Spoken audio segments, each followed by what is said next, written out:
Após uma eventual explosão, o protagonista se lembra de suas vidas passadas. Apesar de todo o seu charme e conhecimento, ele acaba se envolvendo com a ancestral de sua seita, e isso o torna um ser invencível. Em um dia ensolarado no reino do céu, um homem que estava sendo observado por várias mulheres lamenta sentindo falta de casa. As mulheres estão encantadas com o homem, a quem chamam de príncipe, que parecia estar recitando algumas poesias ao vento, mas uma delas não gosta muito daquela situação. A garota que reclamou era uma recém-chegada, e as outras brigam com ela por ter falado coisas ruins sobre o príncipe. Ela, tremendo toda, diz que não queria falar mal do príncipe. Falando nele, ele surge delicadamente entre as moças e pede para que elas parem. Ele fica entre a recém-chegada e as outras, e pede para que elas não briguem por algo tão trivial, afinal, são todos discípulos da mesma seita. Ele se vira para a menina e pergunta se ela está bem. A garota, ainda sem muita reação, responde gaguejando que está bem, e agradece ao príncipe pela preocupação. Ele oferece sua mão a ela, que a segura gentilmente e questiona se ela é uma discípula nova, porque ele nunca a viu por ali. A menina, completamente encantada pela beleza e gentileza do príncipe, responde ser uma novata. Ele se dispõe a ajudá-la se ela precisar de algo e pergunta qual é seu nome.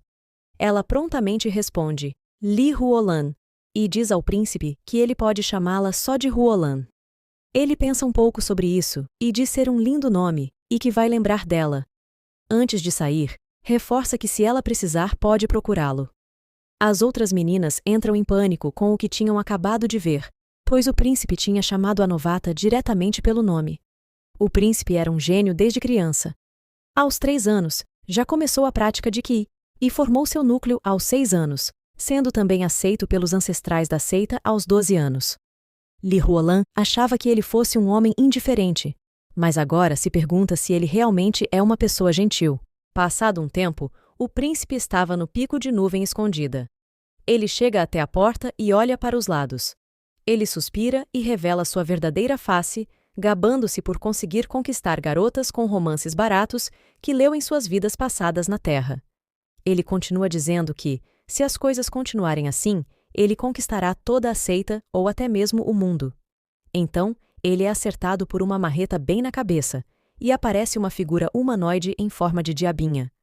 Ela alerta que está detectando má conduta do anfitrião e que o sistema emitiu uma luz devido ao comportamento impróprio do host. Ela pede que ele preste atenção em sua conduta e não manche a imagem do anfitrião. Com um galo enorme na cabeça, o príncipe chora, dizendo que o sistema é muito malvado.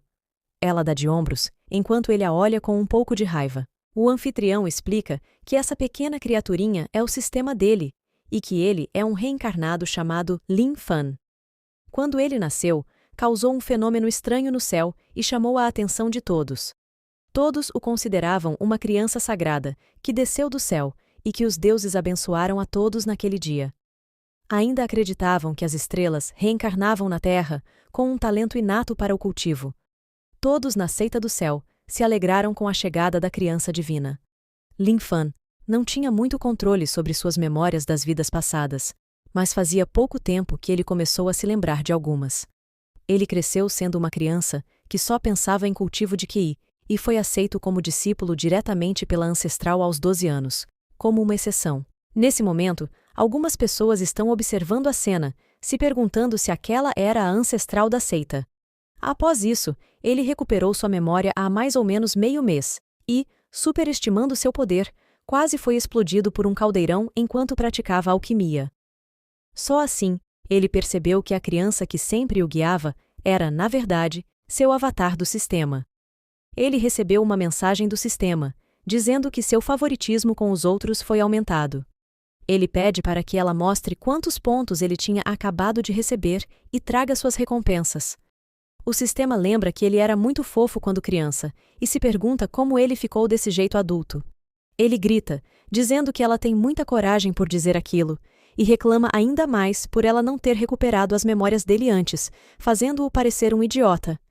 Ela, secando o rosto, diz que isso foi para ajudar no crescimento do anfitrião e que ele não poderia depender somente do sistema. Ela finalmente vai dizer quanto de favorabilidade ele ganhou.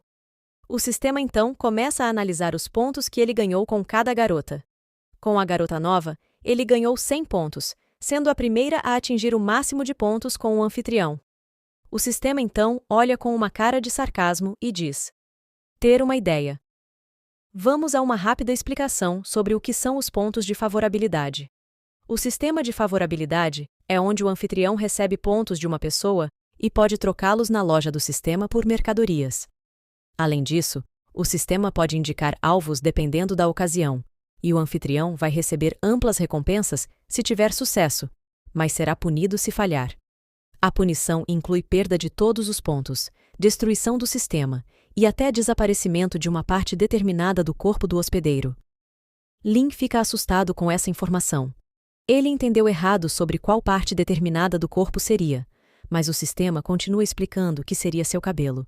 Então, ela joga o livro na cara dele e diz que as regras dela são leis. Chegando à noite, ela mostra uma missão para ele, a primeira que foi dada pelo sistema, e pede para que ele complete. O protagonista, com uma cara de atentado, parece ter encontrado uma brecha no sistema. A penalidade de perder todos os pontos não teria efeito se ele usar todos os pontos agora.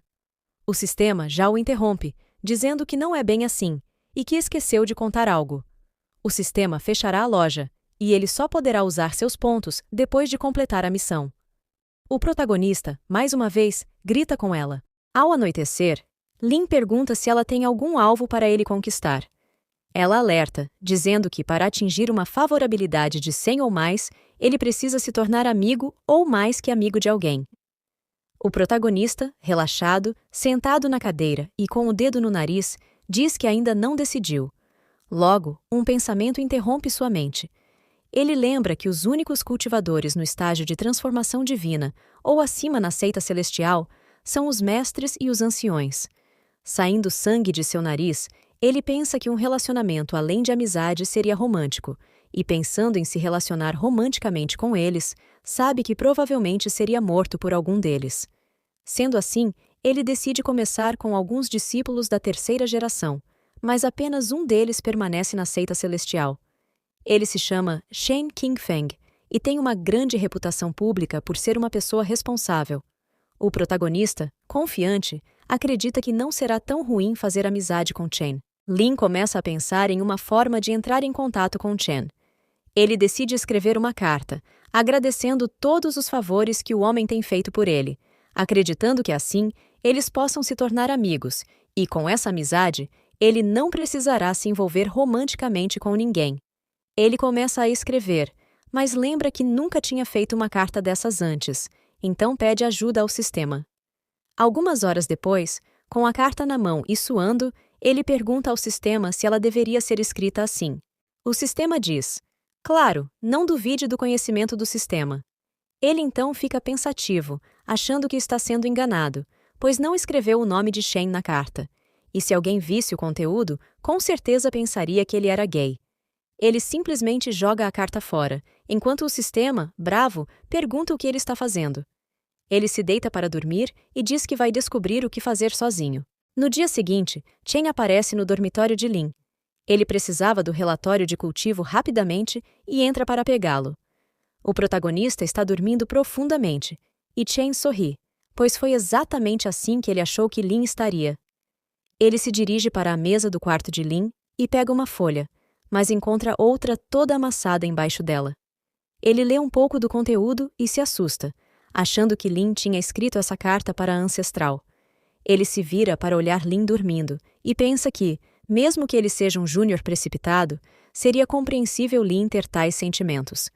Chen sai rapidamente do quarto e diz que vai relatar isso à ancestral e deixá-la decidir o que fazer quanto a isso.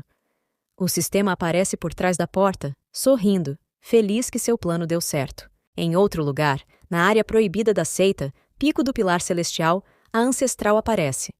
Aparentemente, ela já tinha passado mais de 3.000 anos em reclusão, e somente no 7º dia de cada mês tem tempo para examinar alguns assuntos externos, mas cada vez tem ficado meio monótono.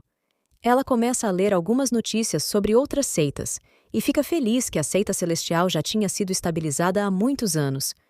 Mas uma das notícias dizia que alguém teria se mostrado como homossexual, e ela se irrita um pouco com tal informação irrelevante. Ela recorda que um dos 7 criadores da seita celestial era um dos mais talentosos, e por estar preocupado por uma mulher, ficou atormentado até sua morte. Um outro disse que sem uma mulher no coração e com uma espada na mão, conseguiria a iluminação, e assim fez. A ancestral criou uma regra anti-romance na seita para evitar que o mesmo destino que um dos criadores teve caísse sobre os discípulos, mas muitos não entendiam e a criticavam.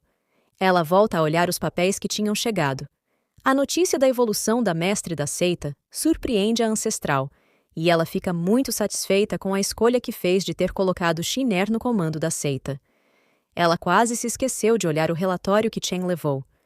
Lendo sobre o que Lin tinha feito, ela fica muito orgulhosa do pequeno prodígio, mas percebe que há 2 papéis e pensa que Lin tinha escrito 2 relatórios, mas esse outro parecia um pouco amassado. Então, ela abre a carta.